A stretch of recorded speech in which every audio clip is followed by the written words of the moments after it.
Oke, Assalamualaikum warahmatullahi wabarakatuh. Un-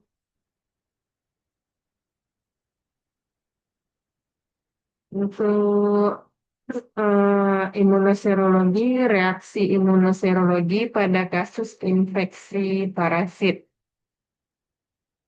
Nah, di sini untuk sistem pertahanan tubuh, di mana sistem pertahanan tubuh itu merupakan sistem pertahanan untuk mengenal, menghancurkan serta menetralkan benda asing atau sel abnormal yang dapat merugikan tubuh. Nah, di sini fungsi sistem kekebalan tubuh. Nah, sebelum itu kita perlu mengetahui ya untuk sistem kekebalan tubuh atau sistem imun itu ada berapa macam. Yaitu ada dua macam, yaitu sistem pertahanan tubuh non-spesifik dan juga spesifik. Nah, untuk yang non-spesifik ini sistem pertahanan tubuh lapis pertama. Jadi dia tidak membedakan mikroba patogen satu dengan yang lain. Apakah itu bakteri, virus, ataupun parasit. Jadi semua di situ dijaring secara keseluruhan ya. Kemudian ada sistem imun spesifik. Nah, untuk sistem imun spesifik ini di mana merupakan sistem kekebalan tubuh yang bekerja setelah melewati sistem pertahanan tubuh non-spesifik. Jadi, ketika suatu mikroorganisme, baik bakteri, virus, parasit, itu mau menempel atau masuk ke dalam tubuh, ketika sistem pertahanan tubuh non-spesifik itu tidak bisa lagi menghalangi, maka yang bekerja adalah sistem pertahanan tubuh spesifik. Nah, untuk sistem pertahanan tubuh non spesifik biasanya yang sering yang sudah kita ketahui ada kulit, kemudian selaput lendir, ada silia. Nah, dari silia ini biasanya kan berbentuk bulu-bulu halus ya. Nah, akibat dari getaran-getaran silia yang mendeteksi adanya suatu mikroorganisme yang akan masuk ke dalam tubuh itu dapat berupa batuk ataupun bersin. Ya, itu karena ada mikroorganisme yang akan masuk ke dalam tubuh. Jadi tubuh itu merespon. Kemudian ada berupa larutan ataupun cairan, yaitu ada lisozim, kemudian sekresi sebab usus, asam lambung, laktoferin, maupun asam nekromanik. Nah, itu secara biokimia. Nah, kemudian secara humoral. Secara humoral itu ada yang sering kita dengar adalah sistem pertahanan tubuh komplement. Nah, di sini untuk yang seluler itu ada fagosit, kemudian ada sel nuklear, sel mast, basofil, eosinofil, dan juga sel dendritik. Nah, untuk yang humoral atau yang spesifik itu adalah antibodi, dikenal sebagai antibodi, mau baik itu sel T maupun sel B. Nah, sel T itu kan biasanya T helper ya, ada beberapa kelas yang bekerja pada sistem imun spesifik. Jadi untuk menangkal suatu makhluk hidup mikroorganisme itu antibodi mana yang bekerja, kemudian sel T mana yang bekerja itu memang sudah spesifik untuk parasit. Helper mana yang bekerja. Kemudian kalau misalnya ada virus itu sel B mana, imunoglobulin mana yang bekerja itu sudah spesifik, tidak seperti pada sistem pertahanan tubuh yang sebelumnya. Jadi seperti itu. Nah, untuk jenis sistem pertahanan tubuh yang non spesifik tadi ada pertahanan pertama biasanya itu adalah kulit, kemudian yang kedua itu adalah sistem fagosit, inflamasi dan protein antimikroba seperti itu secara sederhananya. Kemudian Yang spesifik tadi ada juga limfosit. Nah, untuk jenis sistem pertahanan tubuh pada manusia, itu untuk yang non-spesifik sudah dijelaskan tadi ya. Nah, untuk sistem pertahanan tubuh non-spesifik memang tidak membedakan apapun itu mikroorganisme, tetap mereka tangkal atau mereka bentengi tubuh kita itu secara tanpa memilih apapun jenis mikroorganismenya. Nah, ini tadi sistem pertahanan untuk yang non-spesifik, ada itu secara fisik, mekanis, kemudian ada kimiawi, dan juga ada biologis. Kemudian ada radang ya, peradangan, respon peradangan, ataupun inflamasi. Ada sistem patogenesis dan juga protein anti mikroba.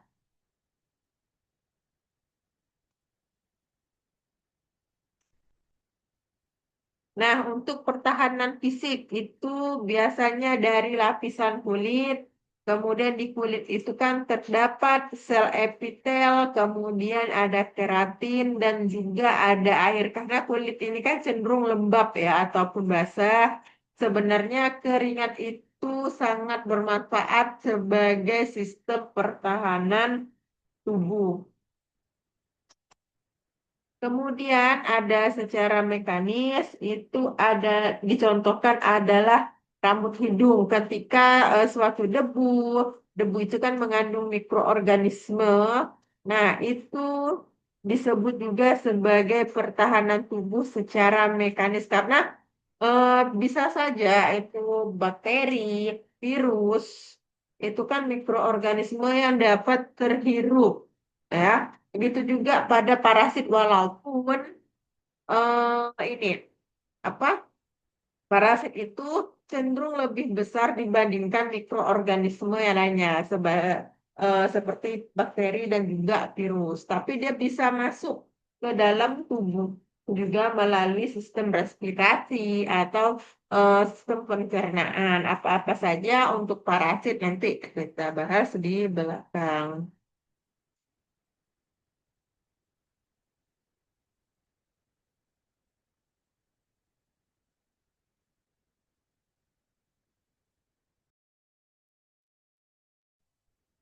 Nah, kemudian di sini ada mekanisme pertahanan tubuh non spesifik secara kimiawi. Nah, secara sederhananya itu adalah membran mukosa dan juga ini air liur dan juga air mata. Nah, jadi mikroorganisme juga bisa masuk itu kan melalui mulut, sistem masuk ke sistem pencernaan, kemudian juga air mata. Itu juga berfungsi sebagai pertahanan tubuh non spesifik. Nah, biologis. Nah, dilakukan oleh biasanya populasi bakteri yang tidak berbahaya di dalam eh, yang hidup di kulit dan membran mukosa. Nah, bakteri-bakteri tersebut melindungi tubuh dengan cara berkompetensi dengan bakteri patogen untuk memperebutkan nutrisi. Jadi di sini ada sistem perebutan ya antara bakteri yang baik dan juga bakteri yang jahat.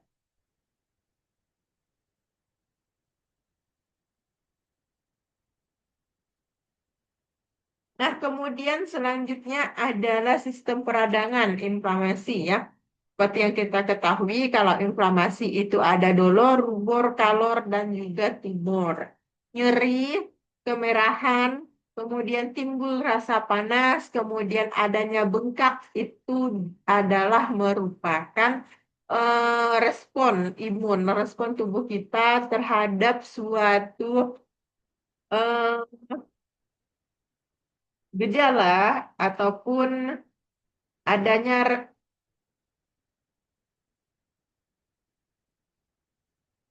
respon terhadap ada perubahan di lingkungan. Nah, fungsi inflamasi ini biasanya mencegah dari menularnya infeksi ke jaringan lain. Jadi, untuk mempercepat proses penyembuhan, tubuh memberikan sinyal adanya gangguan di tubuh, maka radang itu atau inflamasi adalah sebagai respon untuk segera tubuh menyembuhkan luka tersebut secara sederhana seperti itu agar sel dapat melakukan sebagai sinyal adanya bahaya, maka akan ada perintah sel untuk melakukan fagositosis. Nah, mekanisme dari inflamasi ini, jaringan itu kan biasanya mengalami luka, rusak. Akibatnya patogen ini akan masuk melalui luka tersebut. Nah, jadi tubuh itu memberi sinyal bahwa akan ada patogen, bahkan sudah ada patogen yang masuk ke dalam tubuh. Jadi jaringan yang terinfeksi ini akan merangsang matosit mengeluarkan histamin dan prostaglandin untuk mencegah infeksi lebih lanjut.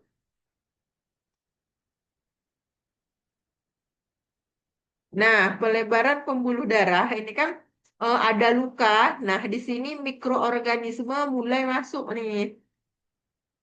Mulai masuk pasti akan menuju pembuluh darah. Nah, itu akan sangat berbahaya bagi sistem peredaran darah tubuh karena darah ini diindikasikan sebagai adalah makhluk hidup. Jadi mikroorganisme suka dengan yang namanya itu darah. Jadi maka tubuh harus segera melakukan fagositosis dan memakan patogen-patogen tersebut. Kemudian, apa saja sel pagosit itu ada jenis-jenis dari sel darah putih. Ya, sel darah putih itulah yang mempunyai fungsinya masing-masing. Jadi ada eosinofil, basofil, neutrofil, itu semuanya punya fungsinya masing-masing. Nah, ini tadi sistem kekebalan tubuh terdiri atas yang alamiah atau non-spesifik, kemudian ada yang didapat atau adaptif. Ini sudah spesifik pasti ya. Jadi sasarannya itu menuju reseptor dari penyakit tersebut. Misalnya malaria, obat malaria itu pasti akan menuju reseptor malaria dan akan mematikan dari eh, si parasit malaria. Karena salah satu jenis parasit itu yang sering kita temui ataupun sering kita dengar itu adalah malaria. Nah, sistem pertahanan tubuh non spesifik tadi dibawa sejak lahir merupakan garis pertahanan pertama terhadap mikroorganisme yang mempunyai kemampuan khusus mengenal segera mikroorganisme tertentu dan menghancurkannya. Memiliki fitur otomatis yang berfungsi sebagai penghalang terhadap infeksi. Nah, sistem pertahanan tubuh alamiah tadi itu ada empat. Ya, fisik, kimia, seluler, dan diferensiasi spesifik tadi, inflamasi. Sedangkan didapat itu kekebalan tubuh bertindak sebagai garis pertahanan kedua.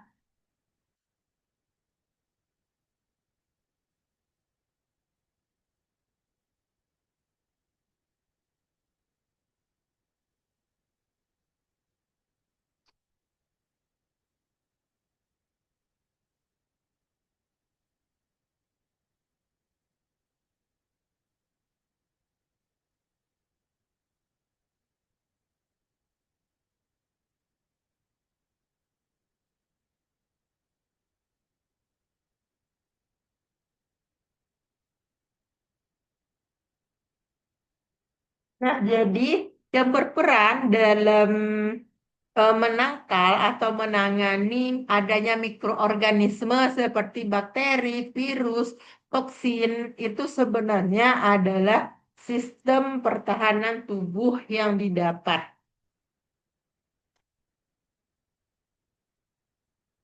Dan juga contohnya itu seperti vaksin itu akan memberi perlindungan terhadap paparan kembali patogen yang sama untuk bahan yang dikenal sebagai benda asing dan akan memprovokasi respon imun yang disebut dengan antigen.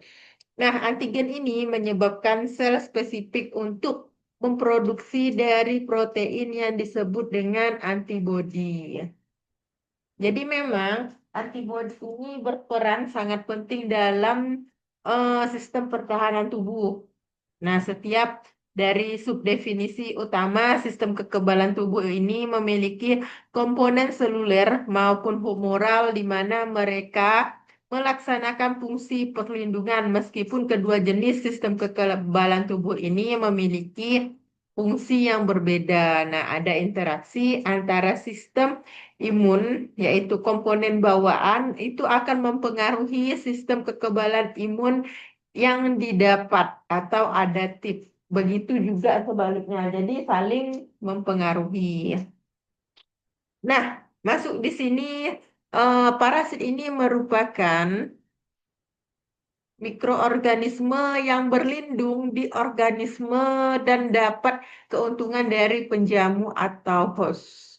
Baik bakteri, parasit, maupun virus itu bisa dikatakan kesemuanya itu adalah makhluk parasit ya yang sangat merugikan dari sel inangnya. Nah, banyak parasit itu mempunyai siklus yang sangat kompleks dan sebagian itu terjadi di dalam tubuh manusia. Seperti yang saya katakan tadi, ya, salah satunya adalah malaria. Nah, malaria ini sebagai hostnya itu adalah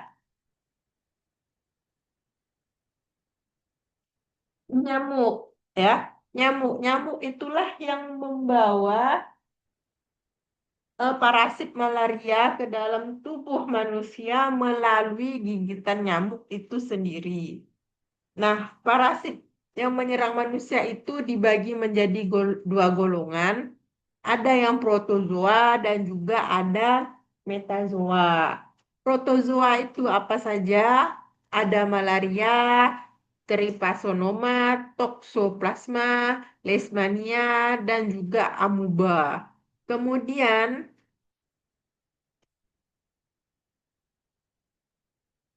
Kemudian ada metazoa. Metazoa itu apa aja?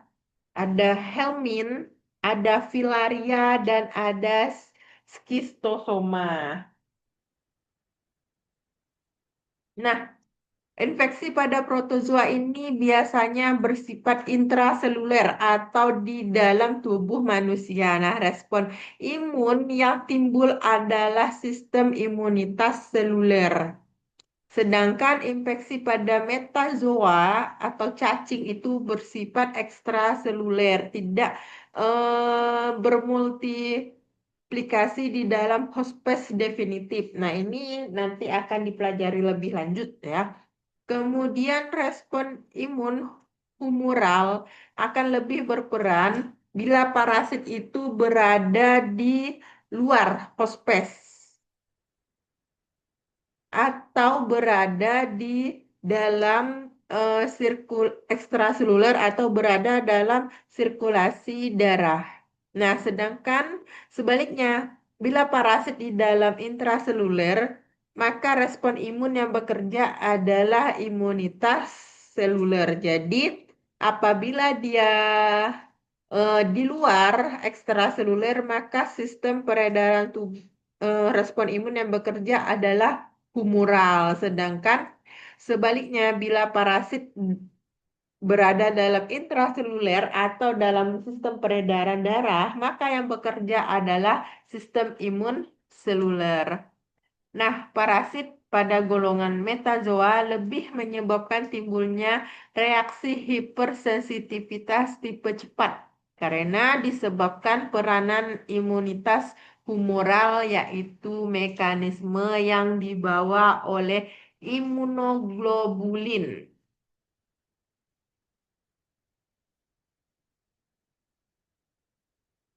Nah, sistem imun terhadap parasit itu dapat menimbulkan beberapa penyakit, yaitu pertama ada protozoa. Biasanya itu adalah Plasmodium. Kemudian ada Leishmania. Nah, penyakit yang disebabkan itu biasanya kalau Plasmodium menyebabkan malaria, kalau Leishmania itu menyebabkan leishmaniasis biasanya di sistem mukokutan. Nah, jadi mekanisme imun yang bekerja adalah antibodi dan juga CDX. Kemudian juga di situ ada kerjasama dengan T helper kelas 1 dan juga CD4 mengakibatkan makrofag untuk membunuh parasit, kemudian antibodi serta akan terjadi proses fagositosis. Kemudian eh, trypanosoma. Nah, ini biasanya jarang ya terjadi di Indonesia.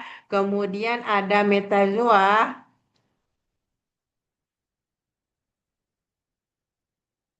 dan juga ada filaria. Filariasis ini dulu kemarin sempat sudah dieliminasi ya, tapi ada kadang kasus itu satu atau dua, tapi jarang sudah dilaporkan. Kemudian imunitas non-spesifik.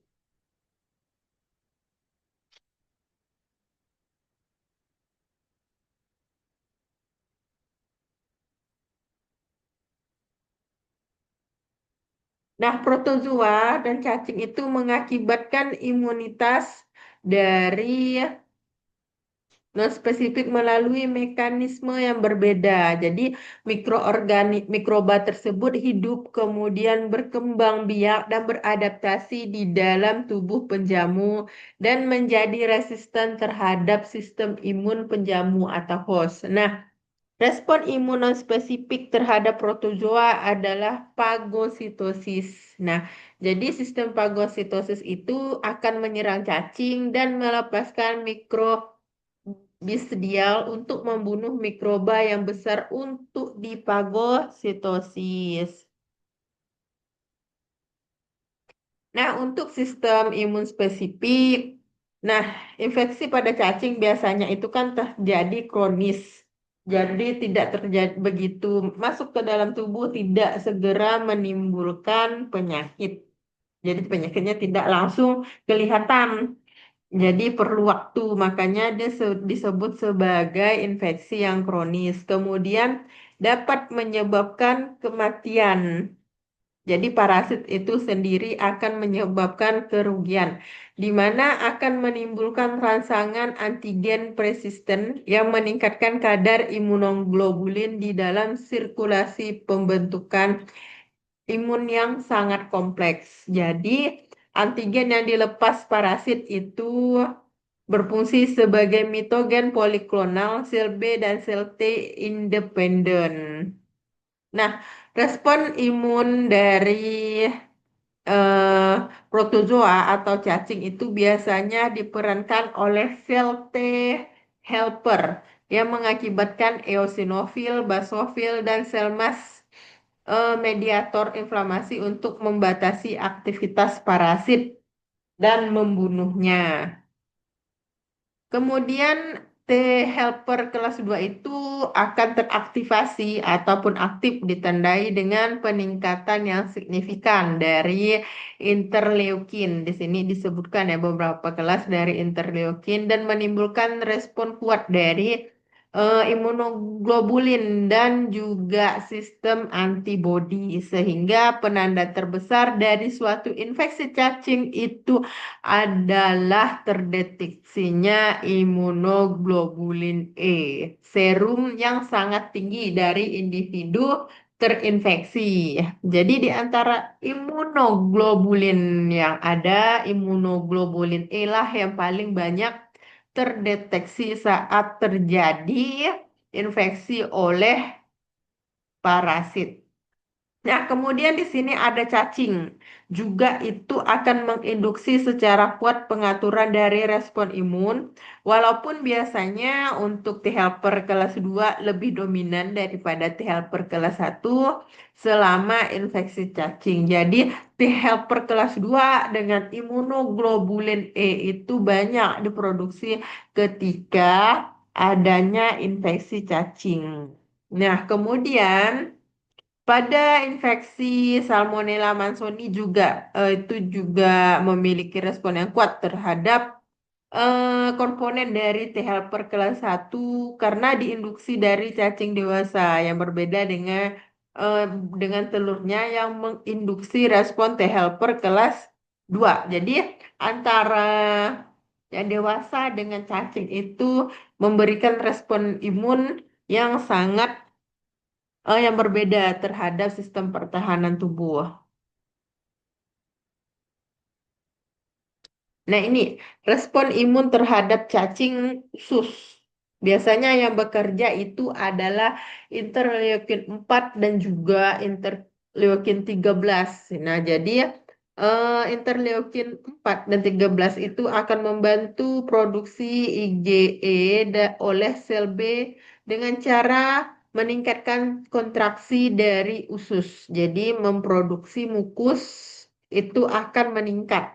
Kemudian interleukin 5 dan 9 itu akan mengaktifasi eosinofil. Biasanya penderita itu akan mengalami eosinofilia, kemudian akan mengaktifasi dari sel mas histamin usus, eksklusi cacing dari lumen usus. Nah, pada infeksi cacing, eosinofil itu lebih efektif dibanding sel leukosit karena granula dari eosinofil itu mengandung lisosim tadi itu di depan yang lebih toksik dibandingkan enzim proteolitik dan ROI yang dihasilkan oleh neutrofil dan juga makrofag. Nah, ini untuk protozoanya ya, di mana jenis respon imun yang berkembang dan keefektifan respon bergantung dari lokasi parasit dan host. Kemudian beberapa protozoa yang bisa hidup itu biasanya amuba, itu hidupnya di usus. Kemudian di sirkulasi darah itu ada African trypanomyasis, kemudian di dalam makrofag itu ada leishmania, kemudian ada Toxoplasma gondii, kemudian di dalam usus itu ada Trypanosoma cruzi. Nah, jadi kemudian protozoa yang bebas berada di sirkulasi darah selama menjalani siklus hidupnya. Jadi, protozoa selama dia berkembang menginfeksi tubuh hospes itu berada di eh, sirkulasi pembuluh darah. Nah, protozoa yang sedang tumbuh secara intraseluler selama menjalani siklus hidupnya itu akan efektif pada respon imunitas mediat. Nah, respon imun innate atau didapat terhadap protozoa yang terpenting adalah fagositosis. Namun banyak protozoa itu mampu mempertahankan hidup terhadap efek fagositosis dengan cara mereplikasi di dalam sel makrofag secara diam-diam karena memang kalau untuk sistem fagositosis ini biasanya terjadi pada parasit itu secara diam-diam karena dia juga bisa menginduksi sel inang dengan cara menjadi sel itu sendiri. Jadi tubuh tidak mendeteksi bahwa itu adalah parasit. Jadi yang terpenting itu adalah sel makrofag yang diaktifkan oleh sitokin yang bersumber dari sel T helper kelas 1.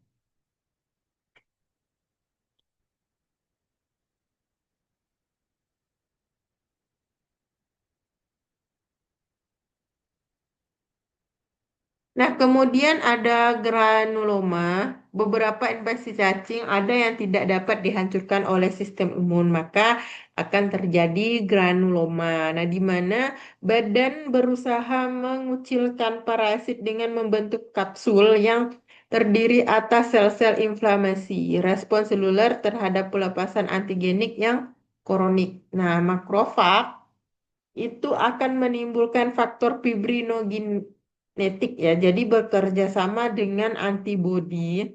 Di dalam tubuh ini kan ada sistem fibrinolitik yang dijalankan oleh sistem benang-benang fibrin. Nah, jadi akan terbentuk granuloma. Di sini T helper kelas 1 akan berubah menjadi sel T untuk mengurangi kemampuan tubuh yang mana akan berdiferensiasi menjadi sel T, mengurangi kemampuan tubuh, kerja tubuh itu akan melemah, kemudian akan terbentuk granuloma dan juga kapsul. Nah, mekanisme parasit itu tadi seperti salah satunya yang saya katakan bahwa mekanisme parasit menghindar dari sistem imun, yaitu dengan mempengaruhi lokasi di mana mereka berada, kemudian parasit itu mengubah dirinya menjadi antigen sehingga tidak dikenali oleh sistem antibodi di tubuh. Kemudian ada supresi sistem imun penjamu, adanya resistensi, kemudian hidup di dalam sel penjamu itu sendiri. Nah, untuk imunitas terhadap malaria tadi dikerjakan oleh T helper kelas 1 dan juga T helper kelas 2, kemudian ada kerja dari CD4 dan juga CD8 di hati. Baik, sekian untuk materi infeksi oleh parasit.